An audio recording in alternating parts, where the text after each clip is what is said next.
Welcome back to Raiders Talk, guys. Before we get started, you know what we got to do. Smash that thumbs up button, subscribe if you're brand new, and don't forget to ring that bell. Join the Noti Squad, and hit those links down in my description. Follow your boy on Facebook, Twitter, and IG at Big C Gat Game. While Raiders get back to their winning ways, just win, baby. 27-10 was your final over the Chargers. Bit of an upset here, man. Taking a look at the stats, Derek Carr finished with 161 yards through the air, 2 touchdowns, and 2 almost costly interceptions.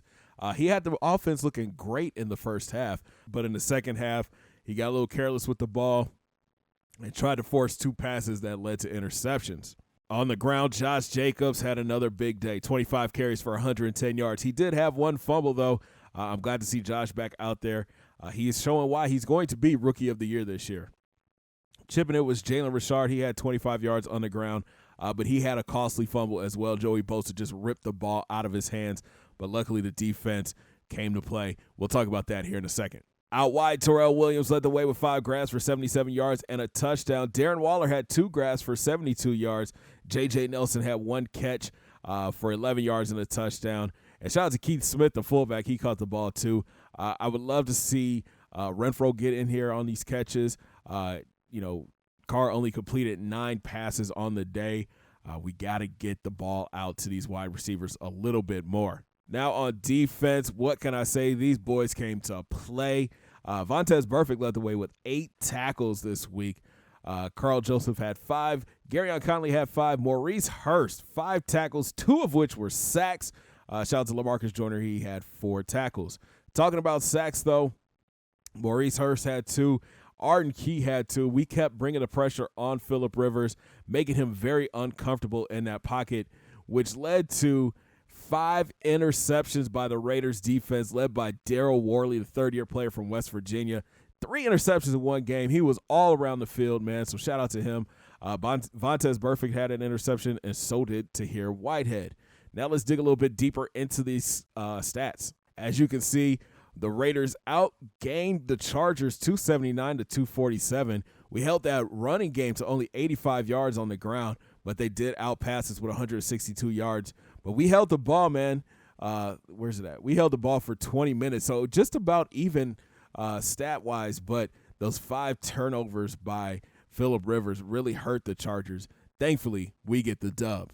Taking a look at the weekly awards this week, and surprise, surprise, cornerback Daryl Worley, he is up there, man. 3 interceptions, 1 touchdown. The guy was all over the field, and he was balling. So we do have some upgrades to get to. First up is Isaiah Crowell. He has not played at all this season, but somehow he earned a point. We'll give him the elusive back. That bumps him up to an 80 overall. He still has 15 more weeks on IR with an Achilles tear. Gives him a +1 awareness, +2 vision, +1 carry, +1 spin move. Next up is my pick for Defensive Rookie of the Year, Jonathan Abram, man. He has been playing lights out. He gets a skill point. They want me to give it to run support. I kind of want to do zone, though. Play rec power and tackle. I'm going to go zone on this one. We'll give him a +1 zone.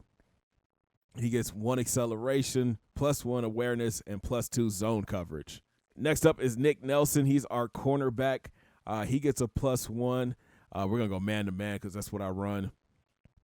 And he gets a lot. That's what I'm talking about. +2 awareness, +1 man coverage, +1 press, +1 tackle, and +1 zone coverage. That is a great look for our corner. And last but not least is Denver Kirkland. He's our backup right guard. And he's going to get a +1 at the power. It's a power upgrade, which gives him +1 pass block power, +2 run block power, and +1 strength. That bumps him up to a 63 overall. So let's take a look at the draft board again. We're starting to add more players, man. We're starting to see who we want to pick up. I would love to see a little bit more depth in this draft. So we might start scouting like 5th rounders maybe. Let's start out on defense. All right, we got a left outside linebacker here. This is Gregory Boast. He's 6'1", 234 from Bama. Let's take a look at him. We'll scout him out. C+ tackle. Nope, already. What about Brad Saban? B+ hit power. B- block shed. C+ pursuit. That's not bad. This might be one here. How about Will George, pass coverage, middle linebacker from Wake Forest, 6'3", 235. Great size. B hit power, B- awareness, B- pursuit. That's not bad. We'll put him on the board. I added those two. Oh, he has first-round talent, yo. Wow. In the 5th? All right, this is Travis Hall, 6'3", 286 from Notre Dame. C+ pursuit. Nope. How about Silas Sims, Wisconsin, 6'5", 307. B pursuit, B- tackle, B- block shed. Oh, he could be good. Let's add him to the board. See, this is what I was looking for. I'm looking for more depth. Walt Springs, 6'4", 306 from FAU. Nope. What about Floyd Arsenault? Floyd Arsenault from Northwestern, 6'7", 316. B hit power, B- pursuit, C+ block shedding. That's not bad stat line. Okay. Let's take a look at Lincoln Sharp from East Carolina. He's 6'2", 306. He's a guard. B+ impact block, B+ lead block, and B pass block. He has first-round talent in the 5th. On the board for you, sir. And let's finish him off. This is Wesley Weatherford, 6'2", 302 from Tennessee. B pass block, B pass block power, and I don't have enough to get the last one. We're going to add them to the board. That way we can scout them later. Next up on the schedule are the 4-5 Cincinnati Bengals. They're led by the Red Rocket, Andy Dalton. He's thrown for 1,850 yards, 12 touchdowns, 5 interceptions. He's completing 67% of his balls, 205 yards per game. In the backfield, the dangerous Joe Mixon, 134 carries for 657 yards and 4 scores. Then you have Giovanni Bernard. He's got 33 carries for 118 yards and 3 scores. But we got to keep an eye on Dalton because you know he can run. 33 carries for 117 yards and 2 touchdowns. Out wide, kind of a changing of the guard for Cincinnati. Tyler Boyd leads the way with 43 grabs for 584 yards and 7 touchdowns, followed by A.J. Green with his 32 catches for 411 yards and 1 score. The big tight end Tyler Eifert, 32 catches for 358 yards and 2 scores. But then you got the speedy, the guy who could take the roof off the place, John Ross, 30 catches, 245 and 2 scores. Look for Conley to be on Tyler Boyd, man. I don't think AJ's playing that well this year. On defense, Preston Brown is leading the team in tackles with 74, followed by a safety, Sean Williams. He's got 56. Cornerback Drake Kirkpatrick, he's in his 7th year. He's got 52 tackles on the season. And then Darquez Denard, he's got 43. In the sack department, big Geno Atkins is a problem. He's got 5.5 sacks, followed by Carl Lawson. He has 3.5.